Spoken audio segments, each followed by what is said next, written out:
Assalamualaikum dan salam Malaysia Madani. Anda bersama saya Dilaila Kadir dalam Berita Pagi. Malaysia menyasarkan sumbangan 100 juta ringgit bagi membantu serta mendukung perjuangan rakyat Palestin. Timbalan Perdana Menteri Datuk Seri Dr. Ahmad Zahid Hamidi berkata dalam Belanjawan 2024 yang dibentang pada Jumaat, Malaysia telah menyatakan komitmen untuk menyalurkan bantuan berjumlah 10 juta ringgit sebagai permulaan.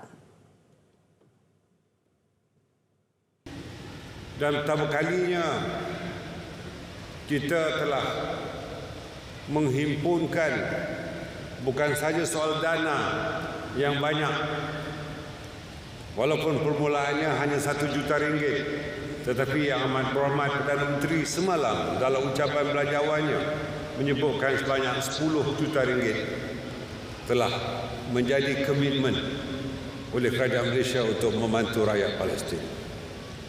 Malah Perdana Menteri juga menyebutkan sasaran untuk memberikan bantuan pada rakyat Palestin sebanyak 100 juta ringgit.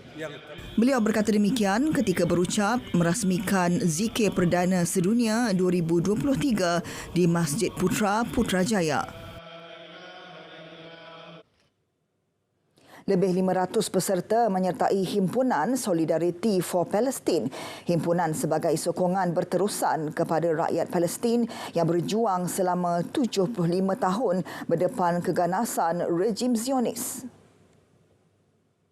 Ketua UMNO bahagian Kanga, Datuk Dr. Fatul Bari Mat Jahya berkata, usaha ini menunjukkan ketegasan dan pendirian masyarakat Malaysia khususnya di Perlis bagi mempertahan kedaulatan Palestin dan Masjid Al-Aqsa daripada terus diceroboh sesuka hati rejim Yahudi.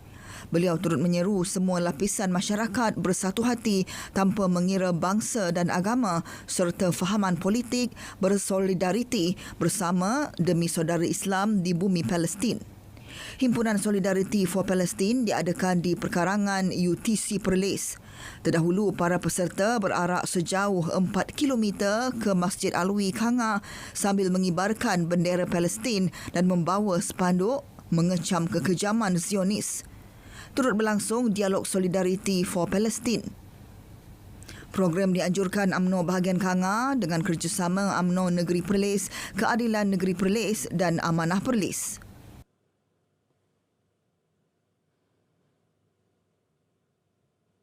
Kementerian Pertahanan MINDEF akan memberi penekanan terhadap pelaksanaan beberapa perolehan aset baharu menerusi peruntukan 19.7 bilion ringgit melalui Belanjawan 2024. Timbalan Menteri Pertahanan Adli Zahari berkata ia memfokuskan kepada 3 agenda iaitu pemerkasaan aset di pintu sempadan, keselamatan perairan negara dan kesejahteraan warga pertahanan. Ia termasuk memantapkan kemampuan Angkatan Tentera Malaysia ATM khususnya di Armada Timur dengan pembinaan tambahan 7 pos kawalan di pintu sempadan Sarawak, Kalimantan selain pembelian 3 buah kapal misi pesisir LMS.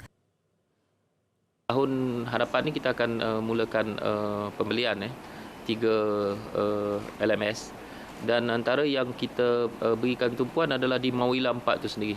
Di base-nya di Sarawak gitu. Jadi itu sebahagiannya. Jadi kita tahu bahawa dengan cara itu kita akan dapat memperkukuhkan lagi maritim kita. Kerana melalui kertas putih pertahanan kita, maritim adalah antara sumber kekayaan utama kita. Sebab kita adalah sebuah negara maritim. Sebab itu ini dibajetkan pada tahun ini dan untuk tahun hadapan punya bajet. Jadi saya fikir itu cukup baik bagi kita lah untuk memperkukuhkan lagi keselamatan dan sempadan kita di Laut Cina Selatan.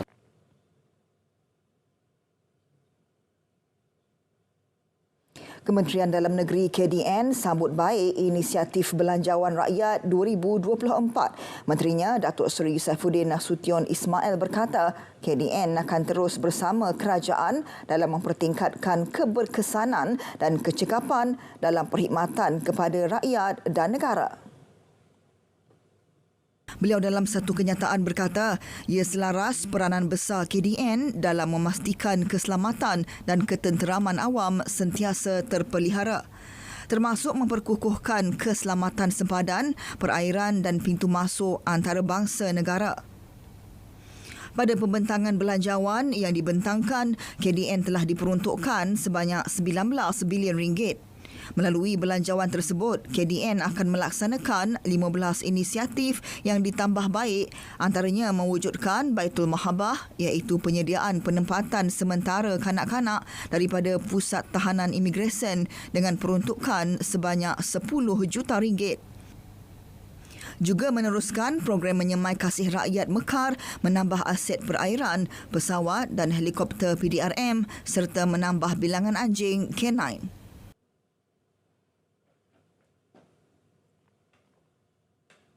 Peranan Pusat Ekonomi Digital PEDI perlu diperkasa bagi membolehkan ia menjadi pemangkin ekonomi digital. Menteri Komunikasi dan Digital Fahmi Fazil berkata, sudah tiba masanya pengoperasian PEDI ditingkatkan ke satu tahap dengan penetapan hala tuju baharu.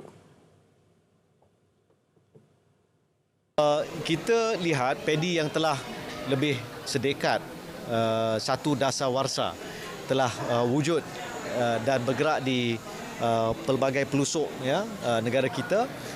Sudah tiba masanya untuk kita anjakkan persepsi dan juga operasi PEDI selain daripada menjadi pusat ekonomi digital, tetapi ia juga perlu memainkan peranan sebagai pemangkin ekonomi digital. Saya lihat antara potensi paling besar adalah dari segi ekonomi digital, di mana usahawan tempatan tak perlu pergi ke bandar, tak perlu datang ke KL, tapi boleh mendapat pendapatan yang sangat lumayan hanya dengan beberapa produk yang baik dan pemasaran yang utuh. Beliau memaklumkan hala tuju baharu PEDI akan diumumkan menerusi Hari Anugerah PEDI yang akan diadakan bulan depan di Pusat Konvensyen Antarabangsa Putrajaya PICC.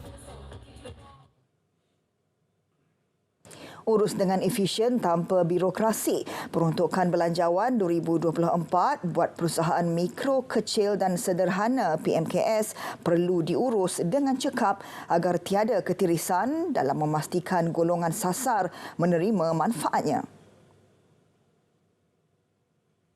Perlu dimudahcarakan proses aplikasinya dan kelulusan. Dan apabila lulus kelak, kita hendak melihat dalam konteks kecekapan dalam proses pengagihan pula yang sering kali diutarakan oleh komuniti perniagaan iaitu red tapes.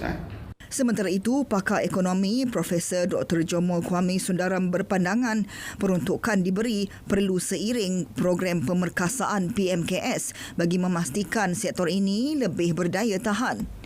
Ini termasuk program menggalakkan pelaburan dalam negara yang secara tidak langsung melonjakkan aktiviti melibatkan PMKS. Jadi saya harap ini akan lebih banyak diberi perhatian dan kebanyakannya PMKS. Ya, apa lagi? Ya. Jadi kita dapati bahawa beberapa langkah lain, bukan peruntukan, tapi langkah lain seperti misalnya kalau melabur semula itu semua diberi keutamaan dalam belanjawan ini. Pungutan suara dalam kalangan PMKS juga boleh dilakukan dalam menentukan bantuan yang betul diperoleh penerima yang menyokong peningkatan kapasiti perniagaan dan memacu pertumbuhan pendapatan rakyat dan negara. Belanjawan 2024 dilihat sebagai pelengkap kepada dasar dan polisi yang telah diumum kerajaan. Setiausaha Agung Pertubuhan Kebangsaan Pekerja Berkemahiran Muhammad Rizan Hassan berkata kerangka ekonomi madani yang dibentangkan itu seiring usaha pembinaan bakat dan potensi tenaga kerja masa hadapan.